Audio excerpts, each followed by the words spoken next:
Hi guys, today I'm going to share with you the 3-chord trick. This was my biggest aha moment, my biggest breakthrough when it comes to guitar. And this is something that I witness all my favourite players doing. Players like John Frusciante, John Mayer, Jimi Hendrix, they all do this. And when I caught on to it, it changed the way that I approach the guitar. And that is what I'm going to teach today.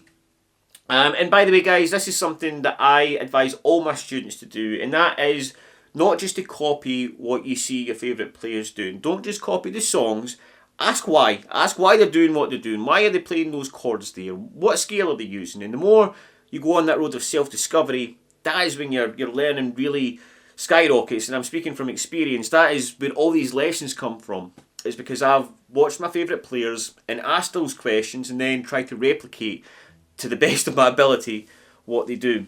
Alright, so anyways, I'm sure you're here just to find out what the 3-chord trick is, what I'm talking about. So let's get right into it. We're going to take 3 chords, believe it or not. But you can do this with any 3 chords. But for this example, we're going to use A minor, alright, F, and a C, alright. Don't worry, you don't need to be able to play the bar chord, right? If you can always play it like this, alright. So A minor, F, and a C.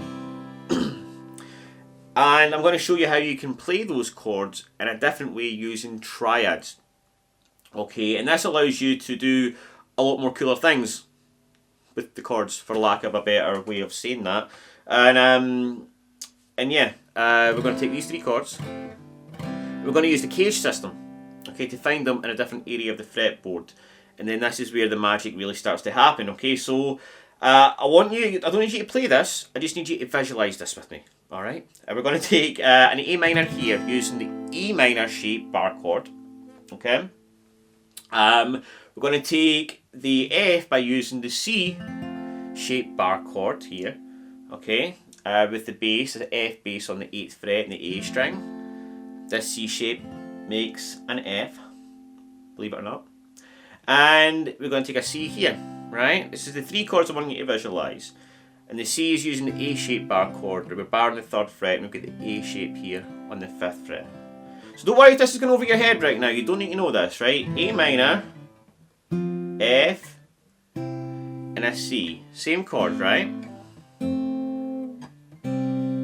Okay. Now what we're going to do then is we're going to break these down into little triads. So instead of playing this big bar chord, I'm just going to take 3 notes out of this. I'm going to take these notes. Okay, now I'm pinching here, right? I'm just using my fingers because this allows me to easily target these notes without getting the other strings. But you can use a pick if you like. So what I've got here is I've got 7 with my 3rd finger on the D string. And then I'm just barring the B and G with my index finger. I'm just getting those strings, right? And that is just 3 notes taken out of this big bar chord. Alright? That's my A minor. Now instead of playing this big hard chord, alright, which I really struggled with for a good while, alright, I can just take my pinky off and play these 3 notes. Okay, this is the next triad shape. So effectively what I've got here, again I've got my 3rd finger on 7 on the D string, my middle finger's on the B string on the 6th fret, and my 3rd finger here's got the G string on the 5th fret. Okay, so all of a sudden I've got this. Now, this is what I want you to observe right away. Do you see what I did there? A minor, and all I need to do is put my middle finger on the B string, the 6th fret, and I've got my F. A minor, F, right? And here's the next magic moment. To play C, I just move my index finger up here to bar that part of it, make that A shape on the 5th fret, and I've got my C. How cool is that, right? So I've got A minor, F, C. Let's do it again. A minor, F, C. A minor, F, C. And again guys, if you haven't really clocked this, just look at the tiny movements. It's 3 chords. A minor, F, C. Alright, and you can do this everywhere.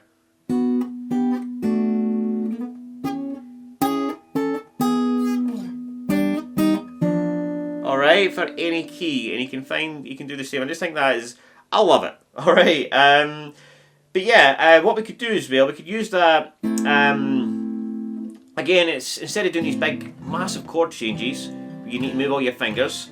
In many ways, this is so much easier, right? But we can use all of that to create a much more dynamical song, right? Make our playing a lot more interesting. So, for example, we could use this for the verse. Right? And then we could use bigger chords for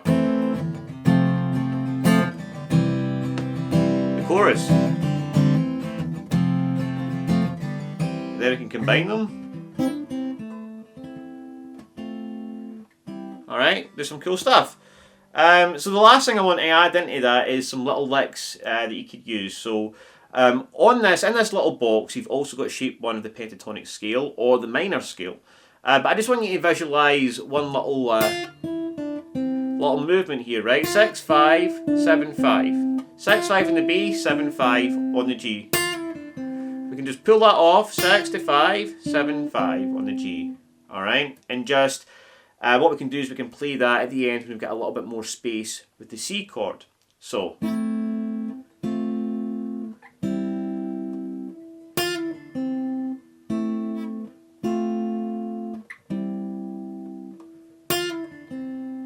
Alright, like that. And again, that works everywhere.